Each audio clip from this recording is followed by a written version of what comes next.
Yikes. 5 on the floor, ride for my dogs. Where here's the thing, you can check the score. Hustle hard, couple scars, wearing rubber frauds. Just like Butler said, you in trouble, y'all. Kept the flow playing, got it all banned. Y'all seen the block, stop with one hand. And Pat, we trust. You sound scared. It's about have the guts, we're here to bring the heat. Y'all can hang it up. Welcome to 5 on the Floor, a daily insider show on the Miami Heat and the NBA, featuring Ethan Skolnick, Greg Sylvander, Alex Toledo, Brady Hawk, and others from the 5 Reasons Sports Network. Also, make sure to subscribe to Off the Floor for the most heat anywhere.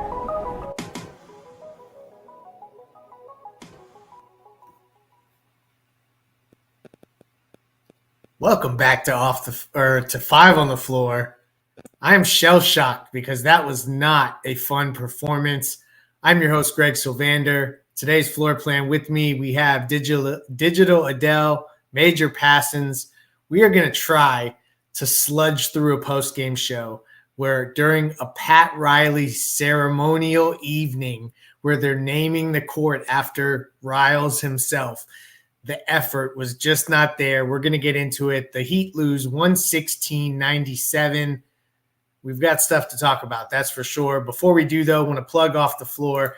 That is our Discord server. You want to check that out. It has all kinds of channels to talk Heat. You can let out your frustration on nights like tonight, but also when the Heat are winning, it's a lot fun. It's fun as well. So check that out. $2.99. Link is in the description of this episode. Definitely peep Off the Floor, even on the tough evenings like tonight, where I'm sure the chat is not in good form. The Heat lose on opening night. They get outclassed, frankly, by the Orlando Magic. Tale of two halves, though. They were only down 4 at the half. They played very competitively in the first half. Jimmy and Bam didn't play well, but they were in the game despite that. Then the third quarter happened. The team completely fell apart. It was awful to watch in terms of just the parade to the rim, points in the paint for Orlando. Miami really struggled with Orlando's size. Their front court was outplayed considerably. I can go on and on and on. Let's just get initial reactions.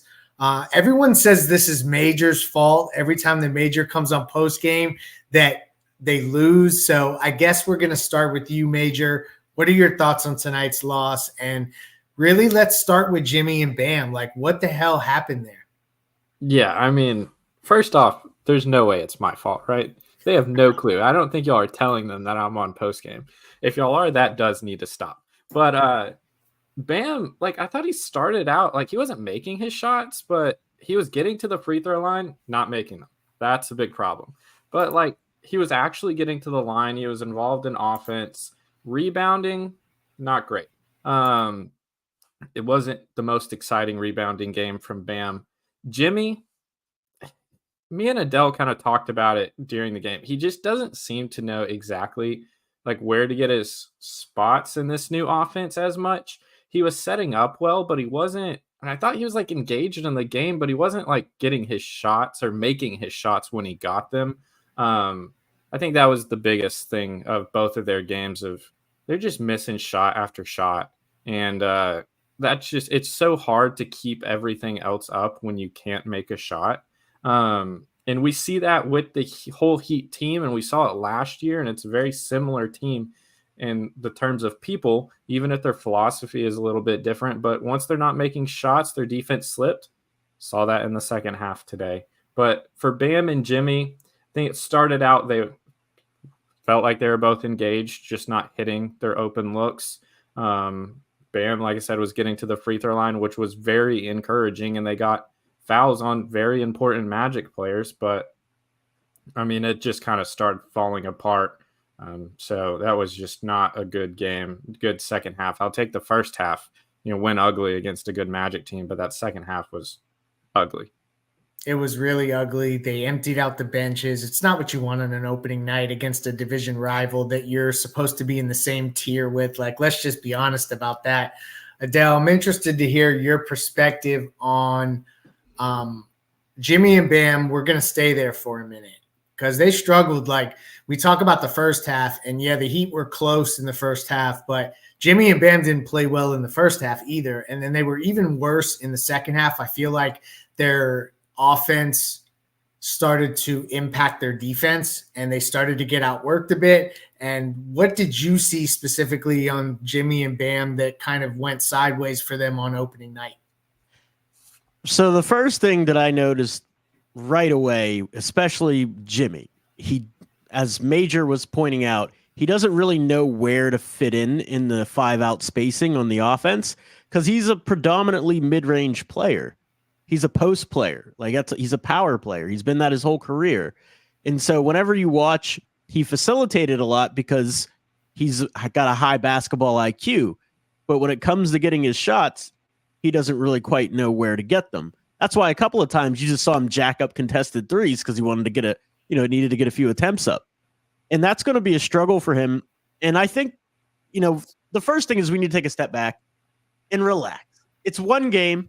It's a very long season. Spo's a great coach. They're going to figure things out. We're not tanking for Cooper Flag. So with that being said, I just think they're going to need to tweak things.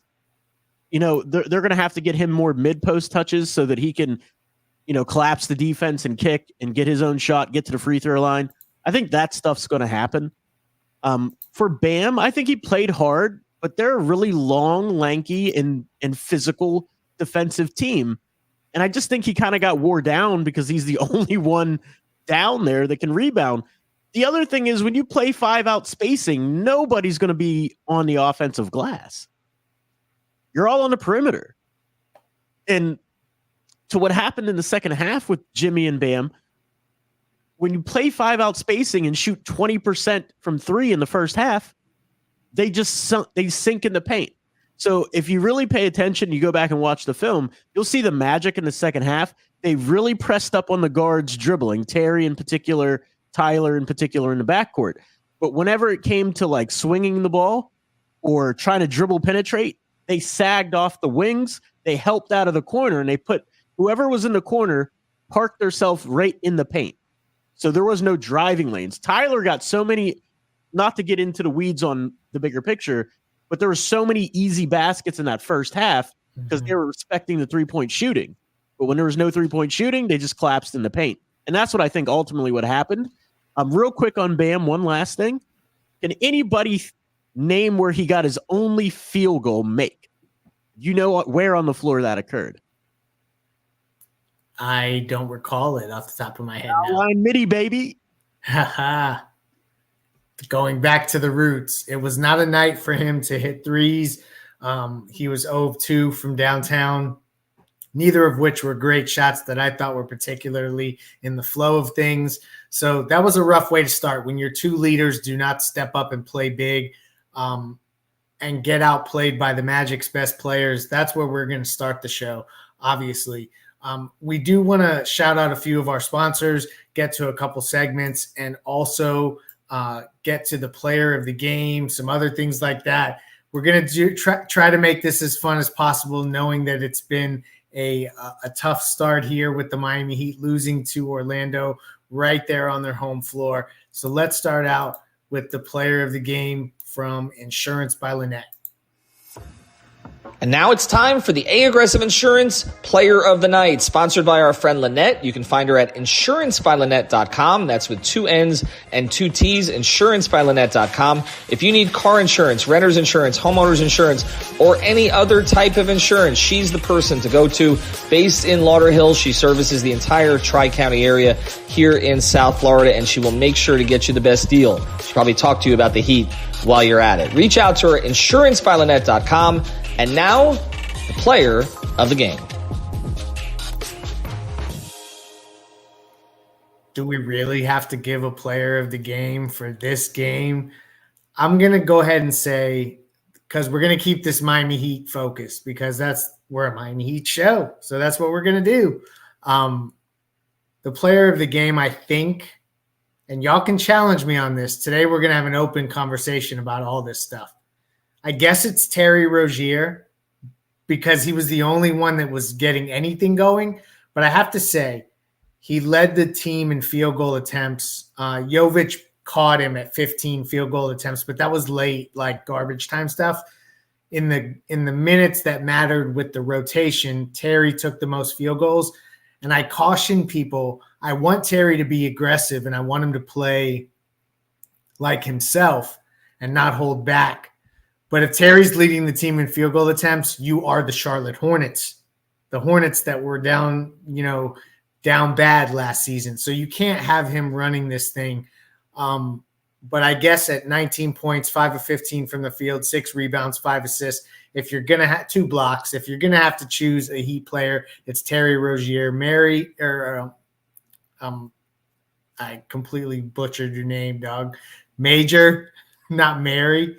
Do you disagree? Is there another player that you would nominate, or is Terry Rozier the guy? I thought for a large portion of the game, Terry was the guy. Even though I wouldn't say he was like exceptional, he started out, I thought, pretty good. Him and Hero both started out good. And then kind of what Adele was talking to, just when no one else is making shots, it gets so much harder. They end up taking a lot of bad shots. The best player in the second half, though, was Jaquez. He didn't play much in the first half because he got in quick foul trouble.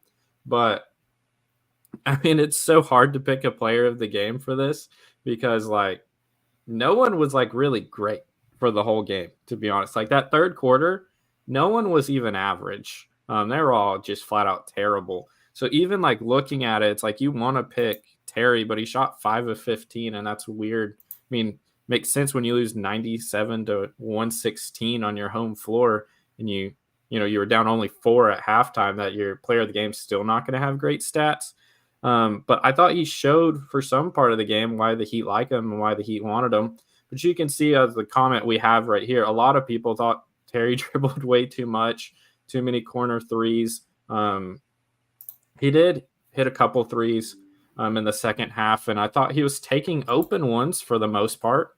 But no one was hitting anything tonight. Jovic was 7 of 15. He started out really good, 9 points in the first quarter. So, like, if I had to choose, I would go first half Jovic and then second half Jaquez, and that's my cop-out. There you go. And see, so you're not going Terry. Adele, do you have any other thoughts on the player of the game as we pivot? Yeah, I mean, if we're going to have to do, like, you're twisting my arm and we have to do a player of the game, it would be between Terry and Hero. But I think Hero was more efficient. Like, he shot the ball better than Terry, and he was just overall more efficient. That first half, he was really getting downhill, finishing in the paint. But to our point of the second half, whenever teams realized nobody's hitting threes, they just sagged off, closed off the paint, and that's where you got the over dribbling and turnovers. But back to the over dribbling, something I realized in preseason, and we thought it was just because I originally thought they were just working on sets, right? So that first game, you saw hammer screen, back cut the whole game, the same set over and over and over again. Next game, they worked on dribble handoff at the top of the key, blah, blah, blah, blah. Their offense is very, very vanilla, like very vanilla. So if they're not like creating angles and they're not creating space and pulling the defense out so they can take their man one-on-one, there's nobody that has the really ball handling chops outside of Terry that can penetrate off the dribble and beat, that kind of defensive pressure and length, that Orlando put out there. And that's the tough part. That you saw a couple of counters, like Terry that one time off the 5-out spacing, instead of doing the hammer screen where he, flares for the 3, they faked that action and Terry curled in the lane, got an easy layup in the first half. But in the very next time he tried it, he ran into 3 Magic players and standing in the middle of the paint, tried to like get physical with them and turn the ball over. So there are counters. There's going to be things that Spo's going to come up with. But I would say ultimately it was Tyler in that first half. He was just way more efficient in terms of finishing in the paint. He shot, what did he shoot? Like 40% or something like that. Wasn't 5 great. of 10. He was 50%. So I'm with you. And again, we're trying to find a bright spot in a really rough game. Obviously, it's not what you would want. There's really no easy answer to that question, but we're getting through the segment because we love our sponsors. Shout out to A Aggressive Insurance. Let's get to the next one, defending the house with Real Estate Shop.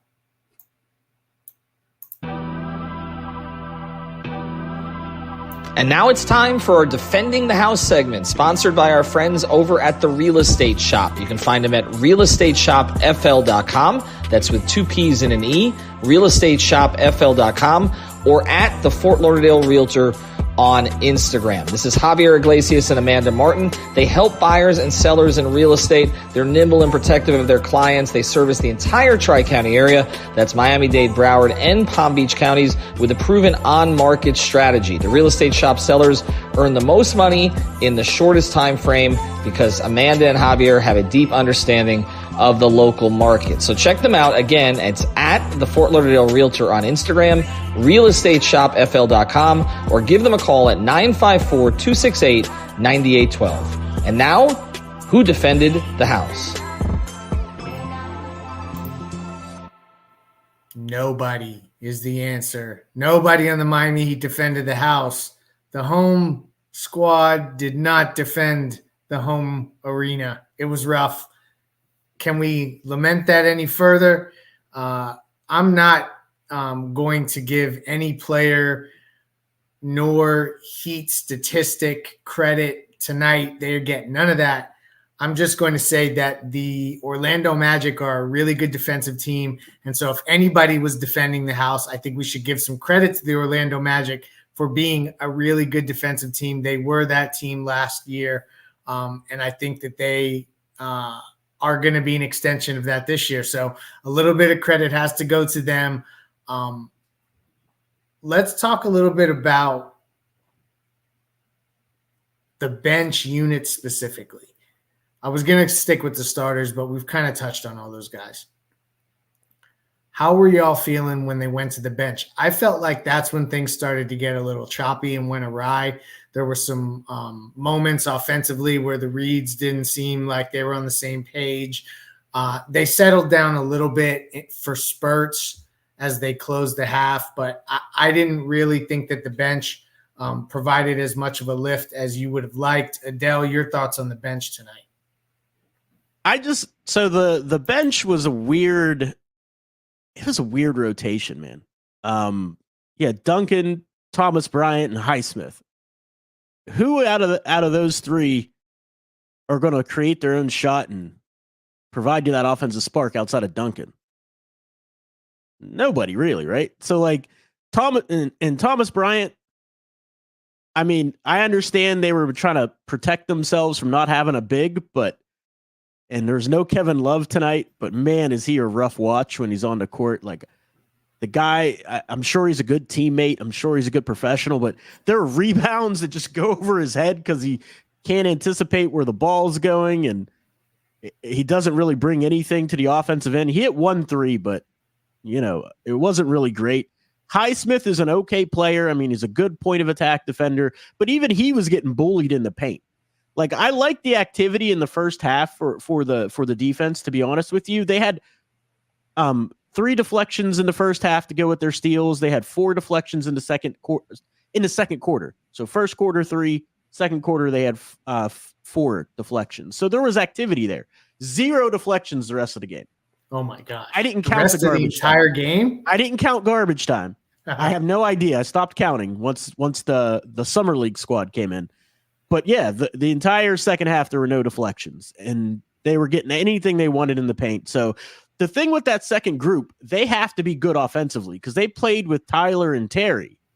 So you have Tyler, Terry, Duncan, Thomas Bryant, and Highsmith. If they're not good offensively, they're not giving you anything defensively.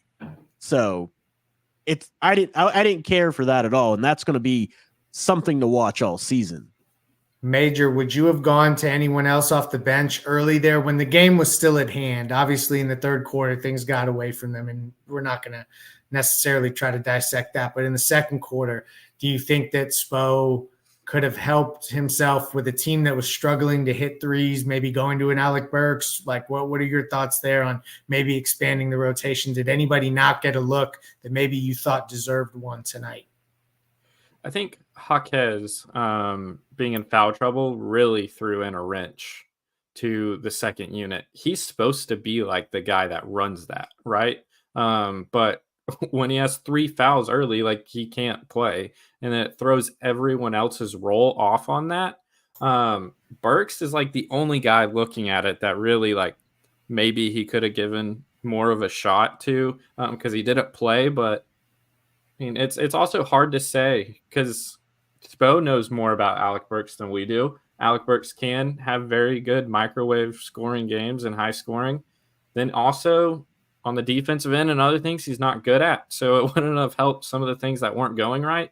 And just to force ourselves to mention it, the Heat for the defensive segment did still hold the Magic to 42.7% field goal percentage. Did not feel like that at all, though. Highsmith, who's supposed to be a really good defender, Banchero is a NBA All-Star, really good player, but he was eating his lunch today. And to be fair, Banchero was doing that to everyone, but Highsmith did not look good, in my opinion, at all. And he played 30 minutes, mostly because, the game was so out of hand that it doesn't really matter how you're playing. You're already down 30, so we're just going to let you play.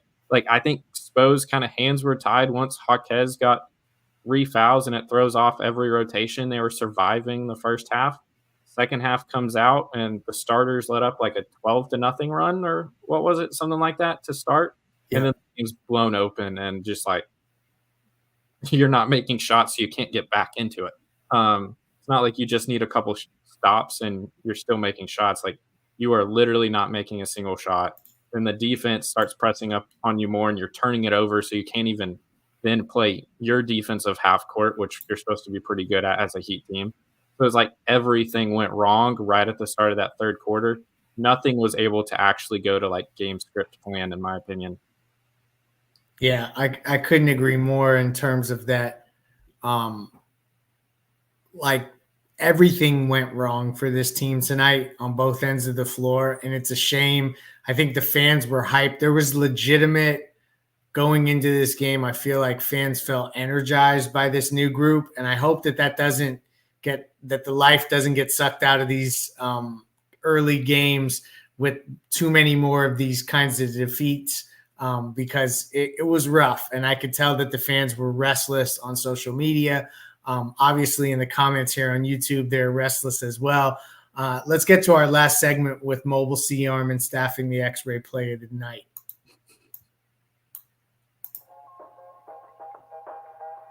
And now it's time for the X-Ray of the Play of the Day, brought to us by our friends over at Mobile C-Arm and Staffing Services.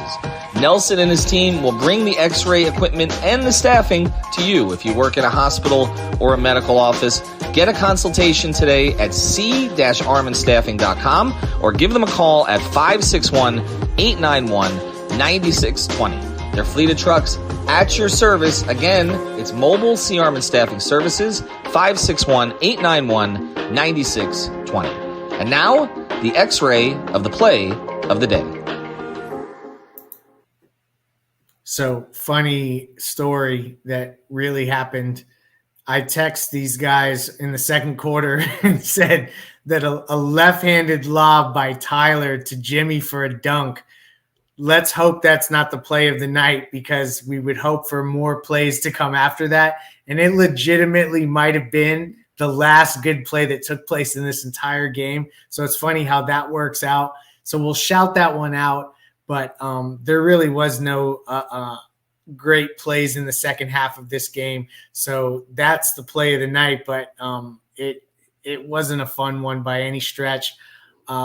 Thank you to our sponsors. We want to get final comments. Adele, I'll go to you first. Just final thoughts on this game, and how do you pick up from a 116-97 defeat at home and get ready to go to Charlotte, another team that, the Heat should be better than. Like, tonight was a game where they were playing a group that they're in the same tier, or maybe some will even argue. I spoke to a league official today that thought Orlando was going to finish third in the conference. So some people are pretty high on that group. Maybe they're in the tier above Miami. Charlotte is not. How do you think the Heat regroup and try to figure out a scenario where they go up to Charlotte and get a victory? Well, first and foremost, the intensity has to be better. the sense of urgency has to be better. Orlando just brought the physicality and the intensity. Miami's going to have to be the aggressor, and they're going to have to take it to Charlotte. And that starts too on the boards. I mean, 29 second chance points, I believe Orlando got. I mean, to Miami's 9. No, 25. So 25 second chance points for Orlando to Miami's 9. That has to change the next game. The rebounding, that speaks to the rebounding, is the end of your defensive possession. So you really got to lock in on that. Let your defense turn into offense. And then their 3-point shooting has to be there.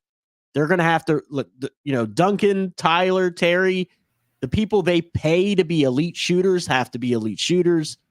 And then Bam and Jimmy are going to have to get comfortable in this 5-out spacing and get to their spots, because Jimmy just didn't get to his spots all night long, and then Bam really didn't get to his either.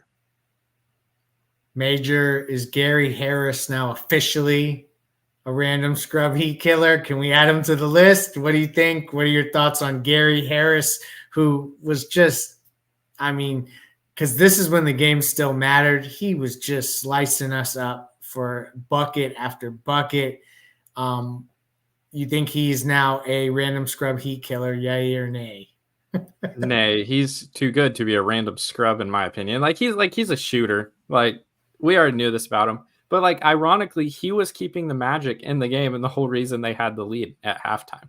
Banchero was playing good, but Gary Harris not missing a 3 felt like he could have shot it from half court and it would have been nothing but net. But that was actually huge, and that was the whole difference. And you go down the statistical categories from the Magic and the Heat at halftime, they're almost all the exact same except for 3-point percentage, and it was all Gary Harris. So he was actually pretty huge in this game. But talking about next game and everything, they do got to show up. To Adel's point, rebounding. So even when they were getting deflections and forcing missed shots, they weren't finishing it with rebounding. And me and Matt have talked about this when we talk about the Skyforce on our podcast and other stuff. People, when they think about defense, don't think about rebounding. You can play the best defense in the world. It doesn't matter if you never end the possession. And there were a couple of those tonight where they got 3 or 4 offensive rebounds. And so the possession never ended and it ends in a bucket. Those are backbreakers too. They really kill you. You spend a lot of energy and you get nothing for it. You just get deflated and the other team gets pumped up. I think the rebounding might be the biggest thing. Then obviously you can do everything else in the game of basketball good. And if you don't make your shots, it also doesn't matter. So 2 of the most important aspects of the game is what the Heat were the worst in today. And it's not going to be this bad every game. I know I'm the overly optimistic guy that everyone hates in these games, but it's not going to be this bad. They're going to bounce back. At least you're playing Charlotte, who historically is a terrible defensive team. So you should maybe get in your offensive groove. But we talked about this whole time too. They have a really tough schedule to start. So they got to get the wins where they come pretty easily. So it's a pretty big game. Yeah, they definitely can't lose to the sub 500 teams. You're right about that. Just to recap a little bit on the struggles that you mentioned and the things that they, once they go bad, your game goes bad. They finished 32 of 82 from the field, 39%. The Magic got up 96 shots to Miami's 82. 11 of 34 was where Miami came in at the 3-point line. That's 32%. Orlando got up 49 3-point field goal attempts. The free throw line wasn't great either, 22 of 29. There were some annoying misses in the first half specifically. And then rebounding 57-41 in favor of Orlando, 18-9 on the offensive glass. These are all bad numbers. We are going to end the show on that note. Hopefully we will come to you with a lot more better news as it relates to the Miami Heat going forward. I'm your host, Greg Sylvander. To Major, to Digital Adel, shout out to y'all. Shout out to our sponsors. We'll have you covered for Heat Hornets on Saturday. I'll be there covering live. Alex and Brady will have you on the postgame show. Peace out.